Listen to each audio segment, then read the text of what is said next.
Hello everyone, my name is Anushri, third year BE in Information Science and Engineering student at Sri Venkateshwara College of Engineering, Bengaluru. Today's topic will be on renewable energy and the topic is nuclear fusion.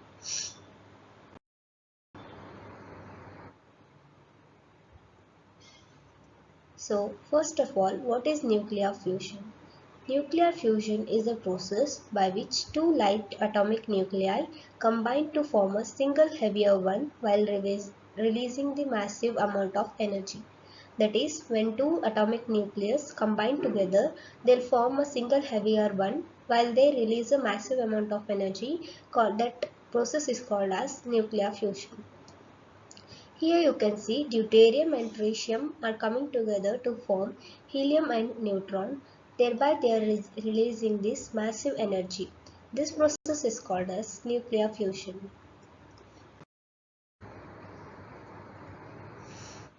So process.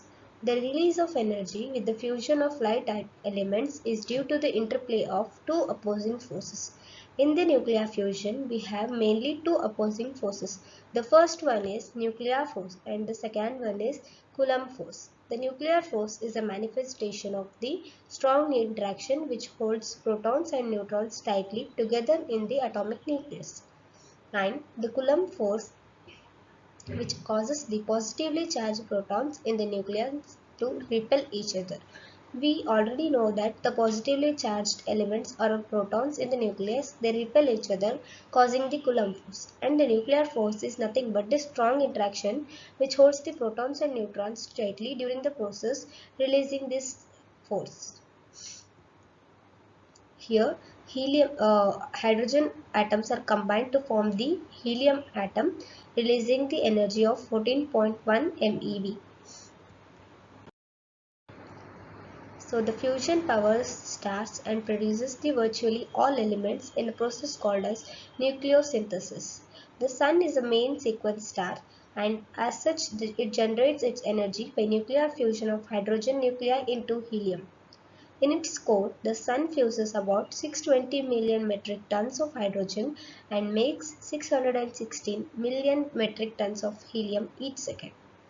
In its core, during the process, the Sun fuses about 620 million of iron metric tons of hydrogen and makes 616 million metric tons of helium each second.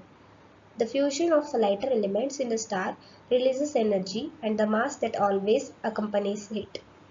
For example, in the fusion of two hydrogen nuclei to form a helium, 0.645% of the mass is carried away in the form of kinetic energy of an alpha particle or other forms of energy. So, next we have what is nuclear fusion. In nuclear physics and nuclear chemistry, a nuclear reaction is a process in which two nuclei, that is a plural form of nucleus or a nucleus, and the external subatomic particle collide to produce one or more new nuclides. Thus, the nuclear reaction must cause the transformation of at least one nuclide to another. That is, the nuclear reaction takes place only when there is a cause of transformation of at least one nuclide to collide with another one. If a nucleus interacts with another nucleus or a particle and they then separate without changing the nature of any nuclei, the process is simply referred to as a type of a nuclear scattering rather than a nuclear reaction. That is, the scattering is a process that is when one nucleus interacts with the another nucleus or a particle and they then separate without even changing the nature of any nuclei, then the process is not referred to as a nuclear reaction but as a scattering. Here you can see the lithium atom and the deuterium atom combined together to release alpha particle, that is helium 4 and alpha particle, two helium atoms, and a lithium deuterium reaction represents this. Energy released in most nuclear reactions is much larger than a chemical reactions because the binding energy that holds a nucleus together is greater than the energy that holds electrons into a nucleus. That is, the binding energy between the nucleus is stronger than the energy that is associated with the electrons in the nucleus that makes the electrons to bind together in a nucleus. For example, the ionization energy gained by adding an electron to the hydrogen nucleus is 13.6 electron volt, that is less than 1 millionth of 17.6 mega electron volt released in a deuterium-tritium reaction. In stars, an important fusion process is the stellar nucleosynthesis that powers the stars, including the Sun. In the 20th century, it was recognized that the energy released from nuclear fusion reactions accounts for the longevity of stellar heat and height. The fusion of the nuclei in a star, starting from its initial hydrogen and helium abundance, provides the energy synthesis between the nuclei. So here is the reaction between the hydrogen and helium atoms to produce the nitrogen, carbon and the gamma rays.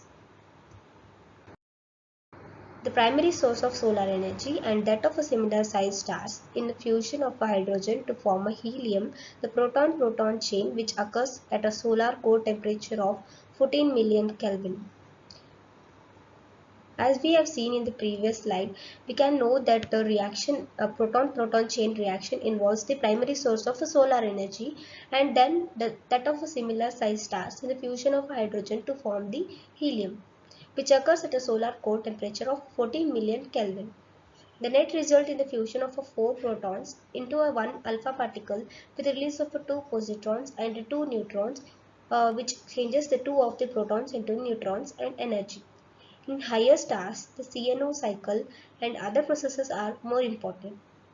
As a star uses up a substantial fraction of its hydrogen, it begins to synthesize heavier elements. The heavier elements are synthesized by the fusion that occurs when one or more massive star undergoes a violent supernova at the end of its life, and the process is called as supernucleosynthesis. 10 facts you should know about the fusion energy. First one is it's natural. In fact, it's abundant throughout the universe. It's safe. There are no dangerous byproducts, and it is also environmental friendly. Fusion can help slow climate change.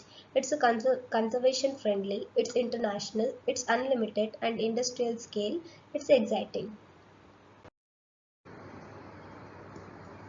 That's all for this video. Thank you.